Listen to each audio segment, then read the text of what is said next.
video on the Evo 5 on why I bought it. How was my experience so far owning it? But before I start the video, I just want to give a shout out to Buzz Hype Motorsport. Well, it's upside down, but shout out to Justin from Buzz Hype Motorsport for hooking me up with some cool merch and some stickers. So I think he released a new collection, so please check it out. I'll put it here. But yeah, I'll get in the car for you guys. We'll go out for a short drive, and I'll just, I guess, walk you through my experience owning an Evo 5 in 2021. So hopefully you enjoy the video. Okay guys, so we are now gonna go around Bonifacio Global City for a short drive. I think the first question I should be answering is, why did I decide to get an Evo 5? Prior to this, I've only driven rear-wheel drive cars, and if you haven't watched my previous videos or vlogs, I used to race or drift professionally, and the car that I had before this was a GT86 or FRS, whatever you want to call it, depending on where you are in the world. I drove that for a bit. It was a full-blown drift car. I think it made like 450 wheel and 450 torque on E85. That was pretty much really just for a track. It really wasn't for the street, so I didn't really have an enjoyable street car to drive on the street. So yeah, when I sold that car, it was just really just too expensive to drift, with all the running costs of tires, parts that I have to replace, and like the list just adds up like when you go drifting. I started looking for a somewhat dailyable car or usable car on the street that was fun, but really wanted to stick with the rear-wheel drive platform for the most part, because it was just so fun. Like I said earlier, prior to this, I've never driven any all-wheel drive cars, let alone ridden in one. I think a few weeks before I got this car, I rode in my buddy's STI. I think it made like 400 wheel as well, and it was definitely a fun ride, a fun car. That's when I started looking at STIs. There was something about the Subarus just in general that I like them, but they're not something that I'd want as a first choice. No offense to those, you know, people who own Subarus or anything, but it was my uncle, well, Tito as we call it here in the Philippines, who mentioned that I should look into getting an Evo, because he did have an STI as well. His was a Bug Eye STI. I think it made like 450 wheel. It had the upgraded turbo on it, and he basically dailied it for a few years. So he told me to look for an Evo if I could. So I started looking around. I was honestly more of a fan of the older ones, the CP9A chassis, which is the one you see here. I started looking at Evo 5s and 6s here in the Philippines, but they're super hard to come by. If you don't know, here in the Philippines, you can actually assemble an Evo, or well, a fake Evo. Dito, we call it Assemvolution. So tawag natin dyan, Assemvolution or Ibuo, where they get a Lancer body, and then they just put Evo body panels on it to make it look like an Evo. Then, oh wow. Engine swap it to a 4G63 turbo to make it an Evo, then change the whole floor to accommodate the all-wheel drive differentials and stuff like that. But again, it really isn't a real Evo, because a real Evo chassis actually has, I think, over 250 extra welds around the chassis, the whole subframe, the mounts for the coilovers, I think the tower, coilover towers, yeah, or suspension towers, I forgot what you call it. There are extra welds there that make the chassis stiffer, because again, this is a homologated rally car from Mitsubishi that they just, I guess, made street legal because they wanted to join the WRC. So there was a lot of motorsports history attached to the Evo, which is also partially why I wanted to, I guess, look for one. But again, don't get me wrong, Colin McRae is still good. He's still a really good driver. Tommy Mäkinen, the guy who drove the Evo 4, 5, 6, correct me if I'm wrong, won 4 WRC drivers titles, even though Mitsubishi only won 1 constructors. From 1996 up until 1999 or 2000, Tommy Mäkinen won all of that. And I think he had 22 wins in 24 races in that time span. So the Evo was really dominant because it did have this quick steering rack or something. I'm not sure how to explain it in layman's terms. Essentially, the steering rack accommodates I guess, less steering input, but with the same turning radius as if you were driving a regular car. So you're basically turning less at higher speeds. And if you'll notice, well, I can't do it now, the steering lock for this is actually shorter. So that is how you would know if your Evo has a quick steering rack. Evo 4s?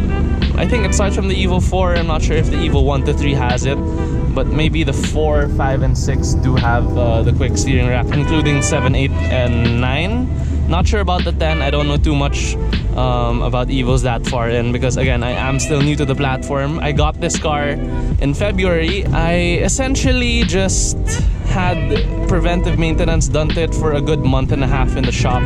I had them change the clutch, the brand new racing clutch from XID Stage 1.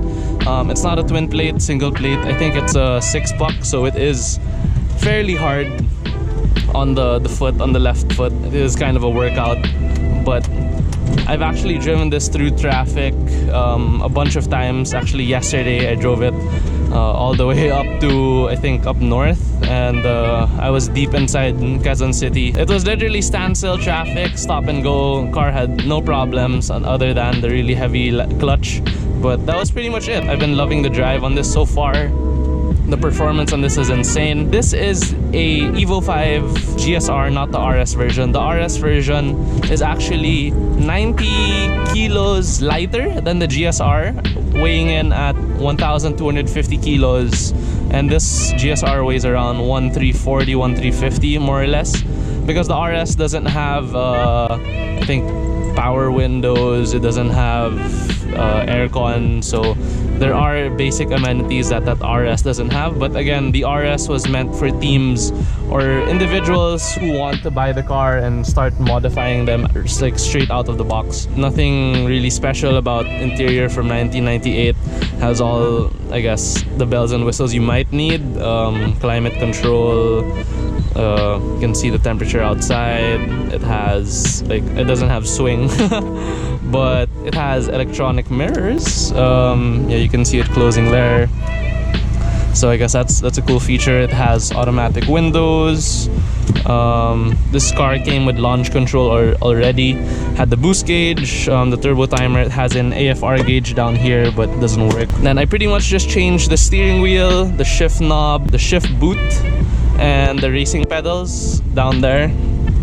But that's pretty much all I did to this car, apart from changing the master cylinder of the brakes and clutch. I just wanted to make sure that they were running properly. But I do need a set of rotors, new rotors on this, because the ones right now are pretty faded.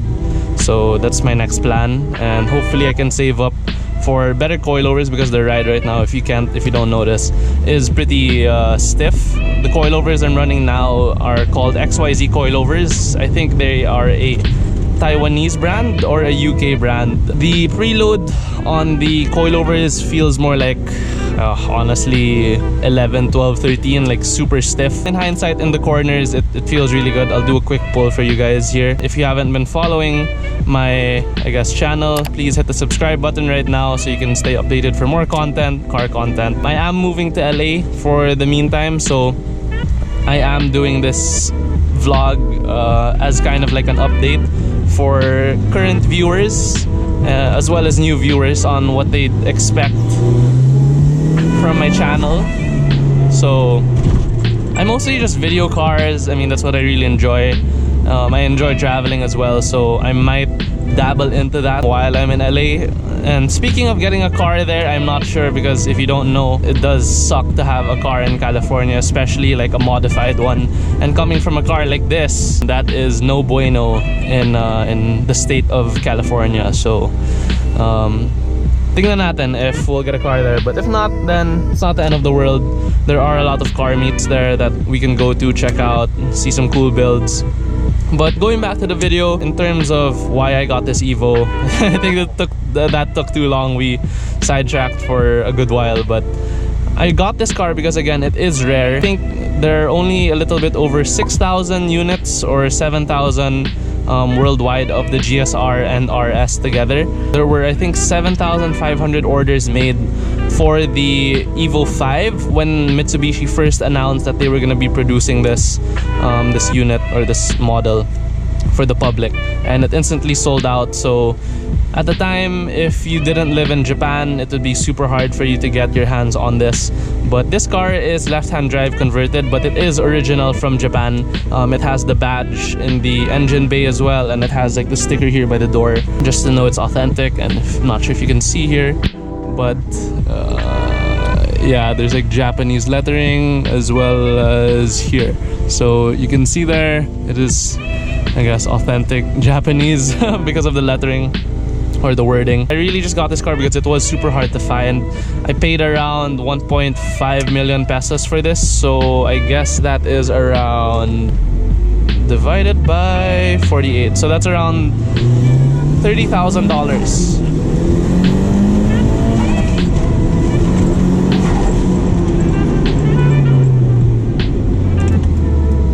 Performance-wise, this car is insane. It grips like nothing. I am on semi-slicks now, so I'll go through a quick pass for you guys.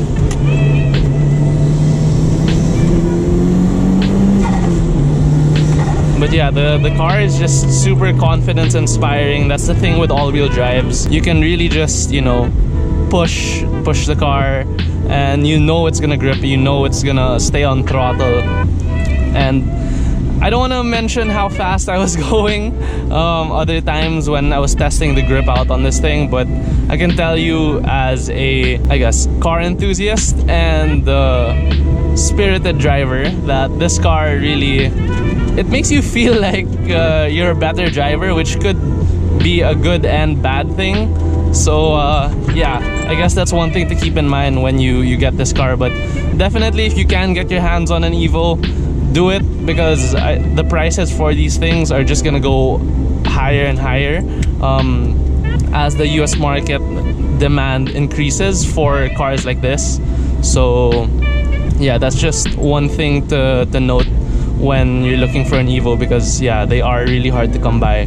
So rarity, performance, I mean, in terms of comfort, again, the interior is nothing special. It does come with Recaros, SPJJs. They aren't the best because they are, again, almost, I think, 23 years old now. This car is from 1998. I mean, I have yet to take this car out on a super long drive, but I've just been driving around in the city since I've gotten it in February. When I come back from LA, definitely I have a few things planned for this car for the channel. So stay tuned for that. Please drop a like if you've learned something new or if you've been enjoying the video so far. I wanted to try this, I guess, POV style of video for you guys. Thought you guys might like it. But yeah, aircon, this is cold. It came with a head unit, but I don't know what went wrong with it. It's stuck on the rear reverse camera. I'll get that sorted. But yeah, if you can get your hands on a Evo 5, definitely do. No regrets here, and hopefully you enjoyed the video. Thank you guys for watching, and peace out.